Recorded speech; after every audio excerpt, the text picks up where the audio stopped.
Hi guys, Rob Lester here from Lester Bathrooms. Thank you for taking the time to check out our channel where we're all about bathrooms. In today's video I'm going to show you how to remove this BiFold shower door quickly, easily and with little mess. Let's have a look.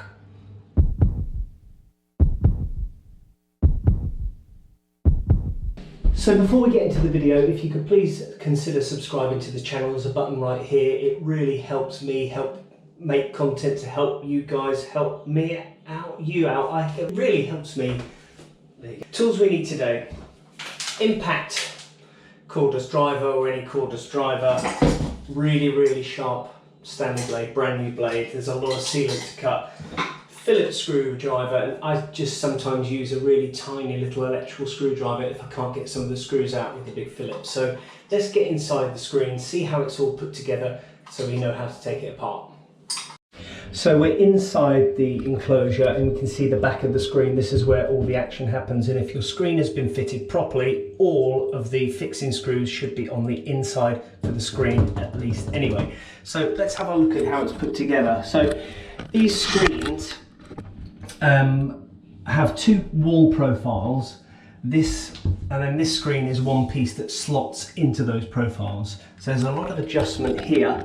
You can see between the edge and there, and a lot of adjustment there between there and there. So once we get these screws out, which is only two top and bottom, which is not enough in my opinion, and there and down here, once we get those out, we should in theory be able to slide the screen right hard that way, pivot it out and move it. But first we need to cut all the sealant that they've put in.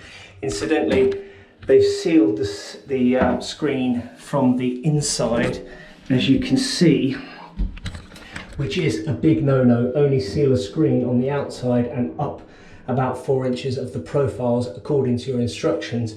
Otherwise water can get in and fill up this gully with water, which is probably what we'll see when we take it out. Let's go outside and start cutting the sealant, and then we can come inside and do the same thing. So we're going to take our very sharp knife and start cutting the sealant out from the bottom.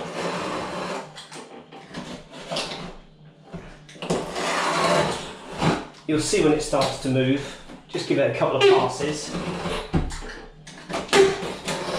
And then we can go up the side profiles as well.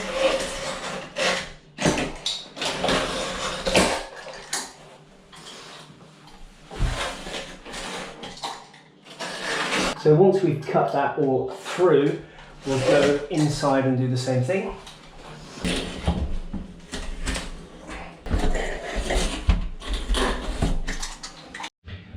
We've cut all the sealant now, so we just need to take our screwdriver and start removing the screws from the door where it attaches to the wall profile. So there's 4 in here, we'll do each corner.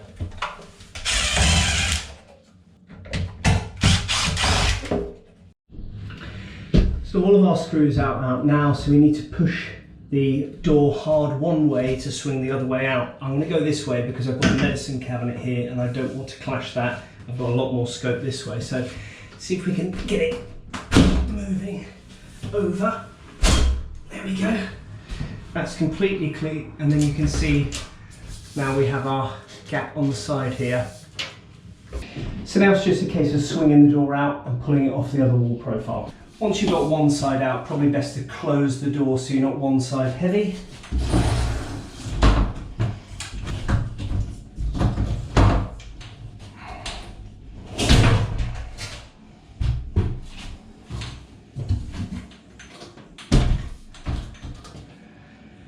And then we can go down onto the skip. So the main door is out now, just leaves you these wall profiles to take out, which have got 4 screws screwed into the wall. 1, 2, 3, 4. Still might have a bit of sealant on there, so we'll get those screws out and see how easily they come off.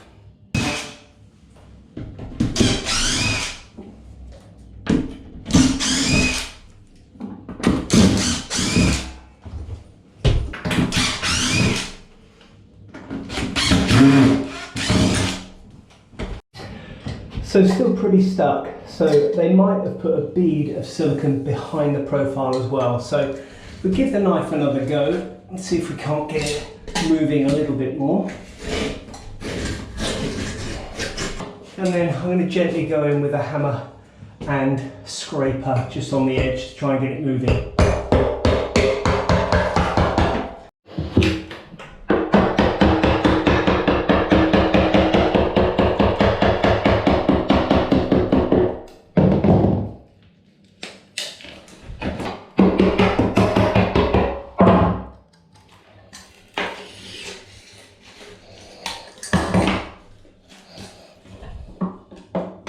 Yes, so on this occasion they have put a bead of sealant behind the profile onto the wall, so really hard to get off. I'm trying to show you the simplest method to be able to do it without destroying your tiles. It doesn't really matter to me because everything's going to be ripped out, but I'm just trying to show you a way to edge it and try and be gentle with it so you can save your tiles, so we'll give it a go.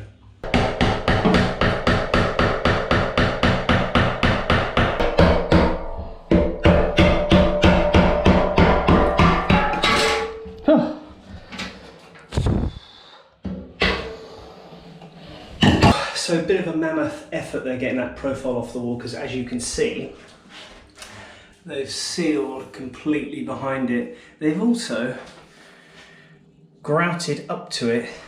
That's a big no-no.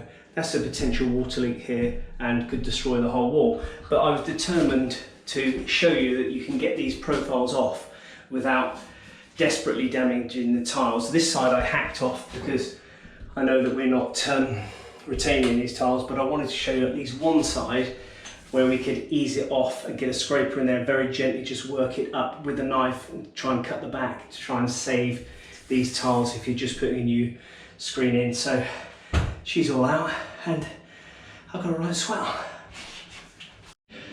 Okay, so that is the screen completely out. I hope that's been helpful and useful for you today. Like I said, if you're trying to keep your tiles, go for this side, just try and edge it up each side with a scraper, cutting the back as you go, little by little. It takes a bit of time, but it is worth it if you want to try and save your tiles.